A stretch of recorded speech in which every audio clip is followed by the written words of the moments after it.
Hello दोस्तों, आप लोग का स्वागत है एग्ज़ाम पॉइंट पर। एसएससी सीजीएल 2024 का जो एप्लीकेशन फॉर्म है वो स्टार्ट हो चुका है बहुत दिन पहले से ही, और इसकी जो लास्ट डेट है रजिस्ट्रेशन करने की 24 जुलाई 2024 लास्ट डेट है। आप लोग को सभी को ये बात पता है, लेकिन एसएससी सीजीएल फॉर्म भरने से पहले ये बहुत ही इम्पोर्टेंट इन्फॉर्मेशन मैं आप लोगों को आज मैं बताने वाला हूँ।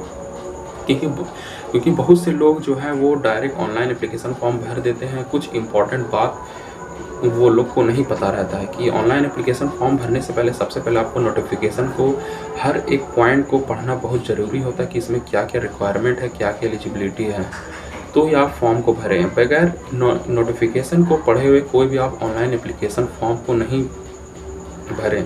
अगर आप भर देते हैं, अगर आपसे कोई मिस्टेक हो जाता है तो आपका फॉर्म आगे चल के अगर एक्सेप्ट हो भी जाता है तो आपका डीवी में बहुत ही प्रॉब्लम दे सकता है। तो मैं आपको डीवी के रिलेटेड से ही बात है, और ये ज्वाइनिंग तक की ये बात है। मतलब अगर आप एग्ज़ाम को क्रैक कर जाते हैं, अगर आपके पास ये डॉक्यूमेंट अगर है और उस डेट से अगर पहले ये डॉक्यूमेंट आपके पास नहीं बना हुआ है तो आपका ज्वाइनिंग भी रिजेक्ट हो जाएगा।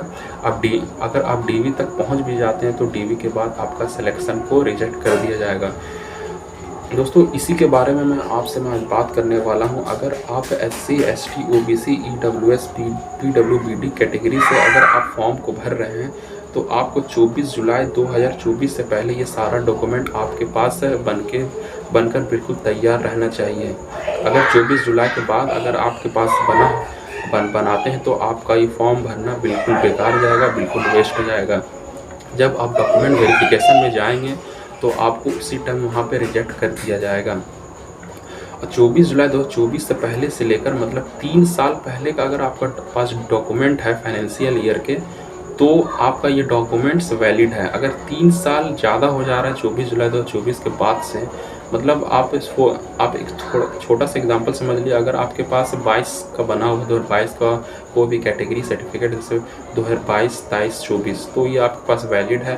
अगर 2022 से पहले का बना हुआ है तो ये आपको रिन्यू कराना होगा जल्द से जल्द, तो ये आप फॉर्म भर सकते हैं। अगर आप फॉर्म भर दिए हैं और अब 24 जुलाई के बाद का अगर आप बनवाते हैं ये सारा डॉक्यूमेंट, तो आपको ये फॉर्म भरना बेकार हो जाएगा, आपका मेहनत करना भी बेकार हो जाएगा। अगर आप डीवी तक पहुंच भी जाते हैं तो भी ये भी आपका बेकार हो जाएगा, क्योंकि आपको डीवी के बाद आपको रिजेक्ट कर दिया जाएगा। इसलिए ये छोटी जो इन्फॉर्मेशन होती है बहुत ही इंपॉर्टेंट चीज़ होती है कि SC ST OBC EWS PWBD, फिर से आपको मैं रिपीट कर रहा हूँ, 24 जुलाई 2024 से पहले आपका ये डॉक्यूमेंट बिल्कुल बन के तैयार रहना चाहिए। आपको स्टेट लेवल का नहीं बनाना है, बल्कि आपको सेंट्रल लेवल का ये सारा कुछ बना हुआ होना चाहिए। बहुत से लोग स्टेट लेवल का बना देते हैं और ये सोचते हैं कि ये सेंट्रल में काम हो जाएगा, लेकिन बिल्कुल ये बात गलत है। स्टेट लेवल का फॉर्म, जो स्टेट लेवल का जो डॉक्यूमेंट होता है वो स्टेट लेवल एग्ज़ाम में ही काम आता है। अगर कोई सेंट्रल लेवल का फॉर्म है तो आपको सेंट्रल लेवल का ही डॉक्यूमेंट बनाना होगा।